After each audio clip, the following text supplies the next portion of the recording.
ಅದೇ ಅಂದರೆ ಈ ಮತದ ವಿಚಾರ ಬಂದಿದ್ದಕ್ಕೆ ನಾನು ಸ್ವಲ್ಪ ಆ ಪ್ರಶ್ನೆಗಳ ಹತ್ರ ಹೋಗಬೇಕಾಯಿತು. ಆದರೆ ನಾವು ಮತ್ತೆ ಈ ಕಡೆ ಬಂದಾಗ ನಿಮ್ಮ ತಂದೆಯವರ ಕವನಗಳ ಬಗ್ಗೆ ಹೇಳ್ತಿದ್ರಲ್ಲ, ನನಗೆ ಅದನ್ನು ಕೇಳ್ತಾ ಇದ್ದಾಗ ಅನಿಸ್ತಾ ಇದೆ, ನೀವು ತಂತ್ರದ ಕಡೆ ಹೋಗಿದ್ದು ಅಥವಾ ನೀವು ಈ ಸತ್ಯಕಾಮರ ಶಿಷ್ಯ ಆಗಿರೋದು ನನಗೇನು ವಿಶೇಷ ಅಂತ ಈಗ ಅನಿಸ್ತಾ ಇಲ್ಲ. ನನಗೆ ಇಲ್ಲಿವರೆಗೂ ಕೂಡ ಅದೊಂದು ಕುತೂಹಲ ಇತ್ತು. ಯಾಕಂದರೆ ಯಾರೋ ಈ ಬತ್ತಲ ಭಯವನ್ನು ಕಳಚಿ ಬೆತ್ತಲಲ್ಲಿ ನಿಂತವನ ಹಿಂದೆ ನೀವು ಹೋದ್ರು, ಆ ಬೆತ್ತಲ ಬಗ್ಗೆ ನಿಮ್ಮ ತಂದೆ ಆಲ್ರೆಡಿ ಮಾತಾಡಿದ್ರು. ಕರೆಕ್ಟ್.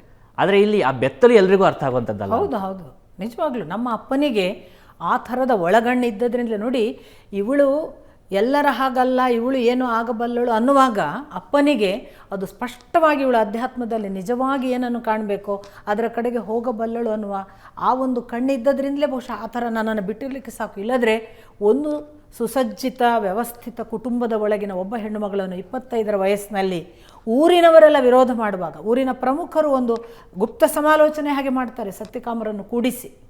ನೀವು ಸತ್ಯಕಾಮರ ಜೊತೆಗೆ ವೀಣಾಳನ್ನು ಹಾಗೆ, ನಾನು ಆ ಮಧ್ಯದ ಅವಧಿಯಲ್ಲಿ ನಾನಿನ್ನು ಅವರೊಟ್ಟಿಗೆ ಒನ್ಸ್ ಫಾರ್ ಆಲ್ ಬಂದಿರಲಿಲ್ಲ. ಕಾಲೇಜ್ ಲೆಕ್ಚರರ್ ಇದ್ದೆ, ಬಟ್ ಅವರೊಟ್ಟಿಗೆ ಹೋಗಿ ಬರ್ತಿದ್ದೆ. ನಾನೊಂದು ತಿಂಗಳು ಹಿಮಾಲಯದಲ್ಲಿ ಅವರೊಟ್ಟಿಗೆ ಇದು ಬರ್ತಿದ್ದೆ, ಇನ್ನೊಂದು ತಿಂಗಳು ಇಲ್ಲೆಲ್ಲೋ ಮಧ್ಯಪ್ರದೇಶಕ್ಕೆ ಹೋಗಿ ಬರ್ತಿದ್ವಿ. ನಾನು ಅವರೊಟ್ಟಿಗೆ ಹೋಗಿ ಬರುವುದು ಮತ್ತು ಅವರ ಜೊತೆಗೆ ಇರುವ ವರ್ತನೆಯನ್ನೇ ಬಹಳ ಸಾಮಾಜಿಕ ಮತ್ತು ಈ ಕೌಟುಂಬಿಕ ಮರ್ಯಾದೆಯನ್ನು ಕಾಪಾಡುವವರು ಅನ್ನುವಂತಹ ಕೆಲವು ಹಿರಿಯರು ಸೇರಿ, ನೀವು ಏನು ಉಡುಪಿಯ ಮರ್ಯಾದೆ ಇದು, ನೀವು ಹಾಗೆ ಅವಳನ್ನು ಅವರ ಜೊತೆಗೆ ಬಿಡಬಾರ್ದು ಅಂತ ನನ್ನನ್ನು ಮತ್ತು ಸತ್ಯಕಾಮರನ್ನು ಕೂಡಿಸಿ ನನ್ನ ಅಪ್ಪನಿಗೆ ಹೇಳಿದಾಗ, ನಾನು ಆಗ ಉಡುಪಿಯಲ್ಲಿ ಅವರು ಬಂದರೆ ಅವರೊಂದು ಹೋಟೆಲಲ್ಲಿ ಇರ್ತಿದ್ರು, ನಾನು ಹೋಟೆಲ್ಗೆ ಹೋಗ್ತಿದ್ದೆ ಅವರನ್ನು ಕಾಣೋಕ್ಕೆ. ನನ್ನ ಕಾಲೇಜಿನ ಉಪನ್ಯಾಸ ಮುಗಿಸಿ ನಾನು ಅವರ ಜೊತೆಗಿದ್ದು ಬೆಳಿಗ್ಗೆ ಮನೆಗೆ ಬಂದು ಸ್ನಾನ ಮಾಡಿ ಪುನಃ ನನ್ನ ಪಾಠ ಮುಗಿಸಿ ಪುನಃ ಅವ್ರ ಹತ್ರ ಬರ್ತಿದ್ದೆ.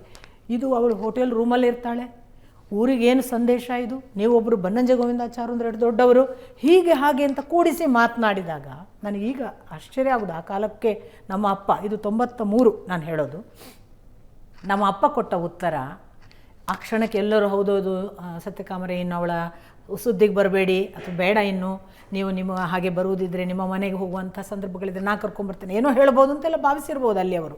ನನ್ನ ತಂದೆ ತಕ್ಷಣ ಹೇಳಿದ್ದೇನು, ಈಗ ನಿಮಗೆಲ್ಲ ಏನು ಸಮಸ್ಯೆ, ನನ್ನ ಮಗಳು ಅವರನ್ನು ಹೋಟೆಲ್ನಲ್ಲಿ ಹೋಗಿ ಕಾಣುವುದು, ಅಲ್ಲಿ ಹೋಟೆಲಲ್ಲಿ ಅವರ ಜೊತೆಗೆ ಇರುವುದು ಮತ್ತು ಅವರು ಎಲ್ಲಿಯೋ ಕರೆದಾಗ ಅವರೊಟ್ಟಿಗೆ ಹೋಗೋದು, ಇದೆಲ್ಲ ನಿಮಗೆ ನೋಡಲಿಕ್ಕೆ ಕಷ್ಟವಾಗ್ತಿದೆ.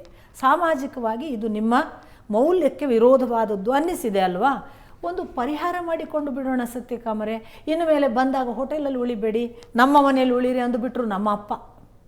ಅಂದರೆ ಇದಕ್ಕೆ ಎಲ್ಲಿಯವರೆಗೆ ತಾನು ಪರ್ಮಿಷನ್ ಅಥವಾ ತಾನು ಎಷ್ಟು ಇದನ್ನು ಒಪ್ಪುತ್ತೇನೆ ಅನ್ನೋದನ್ನು ಅಷ್ಟು ಸಾರ್ವಜನಿಕವಾಗಿ ನಮ್ಮ ತಂದೆ ಹೇಳುವಾಗ ಅವರು ಈ ಒಟ್ಟು ಒಂದು ನೀವು ಹೇಳುವಂತಹ ನಿರ್ಭೀತ ನಡೆಯ ಕಡೆಗೆ ಎಷ್ಟಿದ್ರು ಅಂತ ಗೊತ್ತಾಗುತ್ತೆ.